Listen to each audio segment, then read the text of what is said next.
Oh yeah.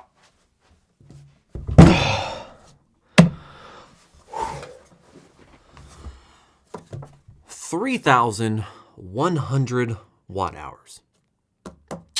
That makes this the biggest, baddest battery on the Byte My Bits block. Just saying.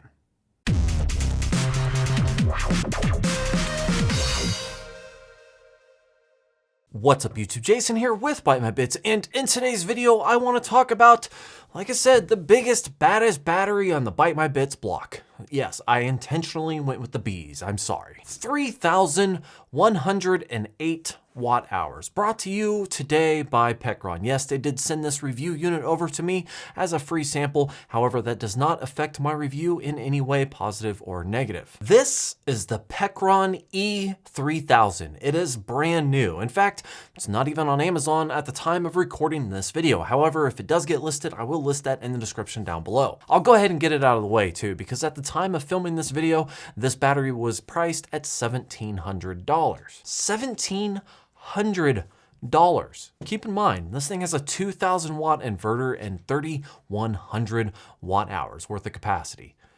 It's kind of crazy. This thing is like slapping around the Home Power 2 thing that I have, and it's half the cost. So before I jump into some of the stuff that I found with this unit, let me go through some of those specs. As I said, this is the Pecron E3000, a 3,108 watt hour, 55 pound beast of a solar battery. And it has a 2,000 watt inverter built in that can handle up to 4,000 watts of surge power. It also has dual MPPT chargers. That's right, dos MPPT chargers. It could take a total of 1,300 total watts of charging. I haven't personally hit that number, but that's what it said on one of the websites. What that actually means though is that this thing has two GX16-5 aviation plugs that can handle up to 600 watts each. That brings you to a total of 1,200 watts between two 600 watt inputs. Also, it has a DC 5521 input right above those that can handle up to 100 watts. And yes, I was a little curious when I was doing my charging test to see if I could push more power using all of the inputs. The answer is yes, you can, which is kind of cool, I guess.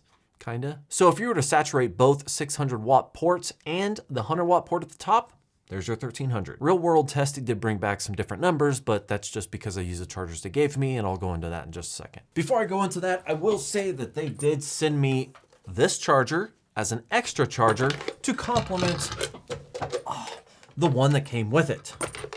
Yes, that is two massive chargers that this thing can use in order to charge, in my experience, less than 3.5 hours.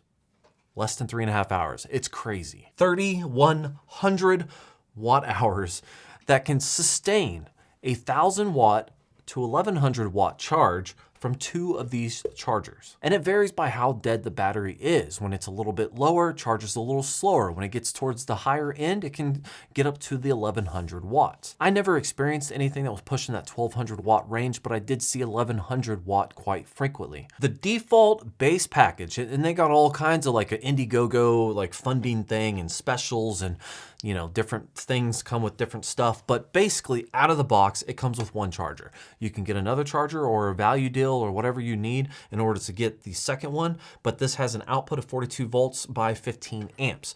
So as long as you can hit 600 watts with a aviation style plug and or adapter, then you should be good to go. Now, all of that is controlled by an internal built-in BMS. Now, that is a battery management system that monitors the voltage, the overcharge, the heat, the cool, etc. It makes sure that the batteries are charged and discharged optimally. That way, nothing gets blown up or, you know, prematurely disintegrated. By the way, these things can pull up to 10 amps. I measured it, it's usually around 8 to 9 amps, but they can pull up to 10 amps. I had both of these plugged into an outlet that was a splitter for things that run lights, and I ramped it up and it shut everything down, popped the 15 amp circuit breaker that I have. So, you know, if you have two of these, just be mindful of what you're running it off of, because you could possibly pop a circuit breaker. I'm just throwing that out there. Batteries. Nothing fancy like Life Power or anything like that, but they are the 21700 batteries. So these are EV grade UL certified batteries, which means that you can discharge this thing 1,000 times and still maintain 80% of the original capacity. It also has a 12 volt port. It has 2 of these DC 5525 ports. These are the output ports for standard DC connections. It also has a multitude of different USB chargers. So it has 4 different standard USB-A plugs. One is an 18 watt, then we have some 2 amps down here. And then you have a USB-C 18 watt and then a USB-C 100 watts. So you have plenty of options to charge all the phones that you want to. And that's complementing the 6 AC outputs that you have. Bear in mind, this is the US/Canada version. So this one has 6 outputs, but if you get the 240 or 30 watt that they offer in the EU, it's only gonna have 4 outlets. I don't know if you guys noticed this, but this thing actually handles a 20 amp plug. It's kind of cool. Like, this thing is built for some power, so it could actually handle the heat, and it could take a 20 amp plug. On top of the device, you have a built-in 3-coil wireless charger, meaning you can charge your tablets or your phones, whatever, that has wireless charging capabilities right on the top just by setting it on the top. And that's about it. It doesn't have any kind of light or anything else on the back, has no switches, nothing back here. Everything is in the front, including the HD LCD screen right there. That gives you all kinds of readings. Let's see. Look at that. Look how fancy that is. Oh yeah. I love getting information like this. I've had some batteries that are very vague.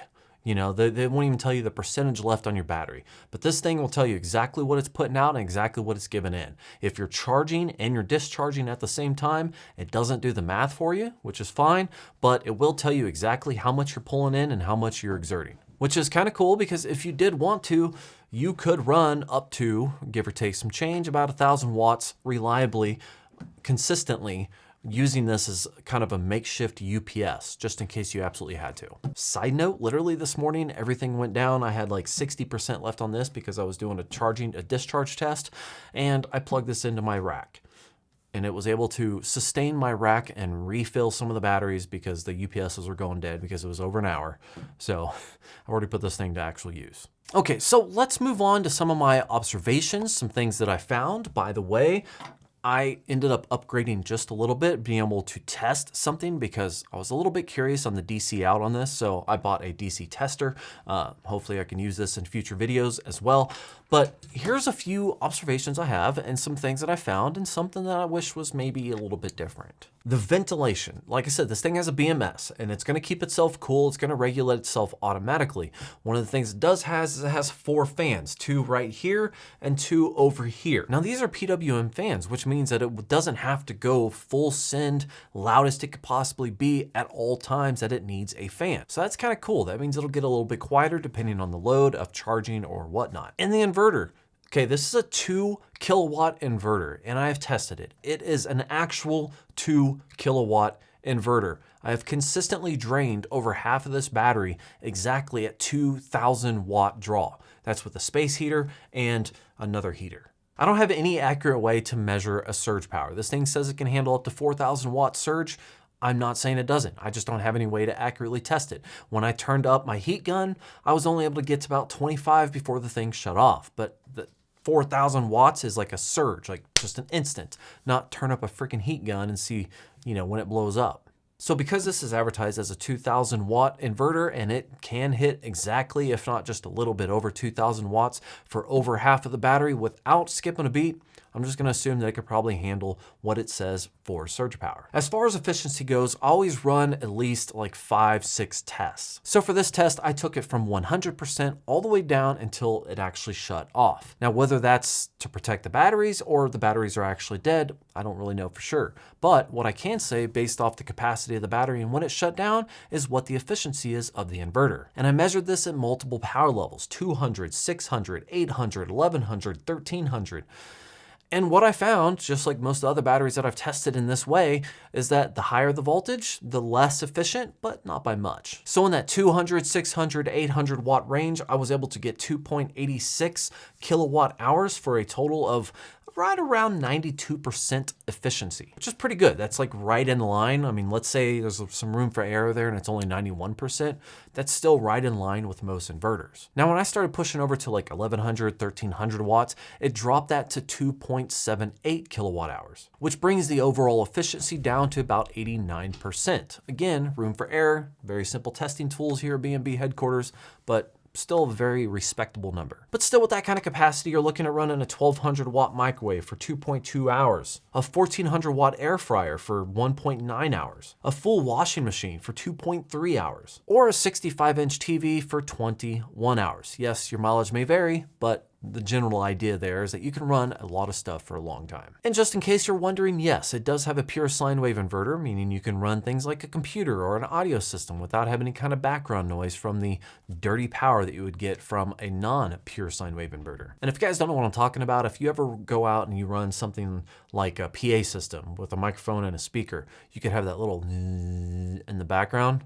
That could be noise from the audio cable or from the power. However, with all the good things that this new Pecron E3000 has to offer, there is one complaint, one gripe that I can offer Pecron today. And I looked, and this is the one that I found. The 12 volt out, it is not regulated at all.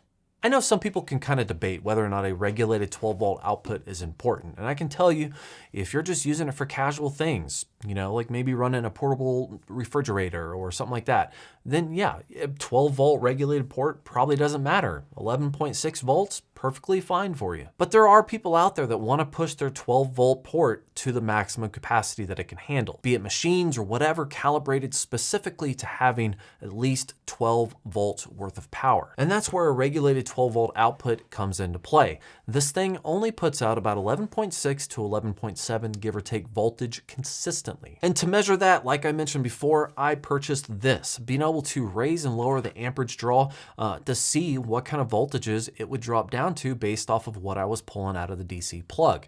And I found that it was literally 11.6 was about the average that it would pull consistently without shutting down. And it did shut down. I was able to get to about 9.63 amps, ride that for a few minutes, and then it would go into like an overheat or a voltage control, and it would drop the amperage in half to protect itself. I'd have to lower it way back down and then raise it back up again to continue on with my test. The longest sustained amount of time that I could pull off this was at 9.3 amps. So that's the 11.6 volts at 9.3 amps. And that was where I ran it, you know, for almost a day, basically, almost for a day, ran that, and it never changed the voltage. But for a regulated 12 volt output on most batteries, that means you're gonna get a 13.6 voltage output. This one gets you less than 12 volts. So if you have anything that really needs that 12 volts or higher, then this might not work for you. For me personally, I know it doesn't really matter, at least not yet. I haven't ran into any situation where I need exactly 12 volt, 10 amps, anything like that. But if you're getting a massive system like this for massive battery backup capability or massive traveling needs or whatever, maybe you might fall into the line of one of those people who needs a regulated 12 volt output. And you know what? I take back my previous statement where I said there's only one complaint. I have two complaints. The second complaint, Pecron, I hope you're listening. There are no RGB lights in here, okay? You know, wouldn't it be nice if like the vents glowed green when everything's good, yellow when you're, you know, underneath 75%, and red when you're dipping below 20%? That'd be kind of cool, right? I'm kidding, kinda, maybe. Jokes aside, overall, the Pecron E3000 is a massive battery, definitely the biggest that I have in my arsenal today. It has a true 2000 watt inverter that does not bow to pressure. It's impressive. And with the full HD LCD screen on the top, very simple controls. You can just turn on the AC and DC with just a touch of a button. Like, look at this.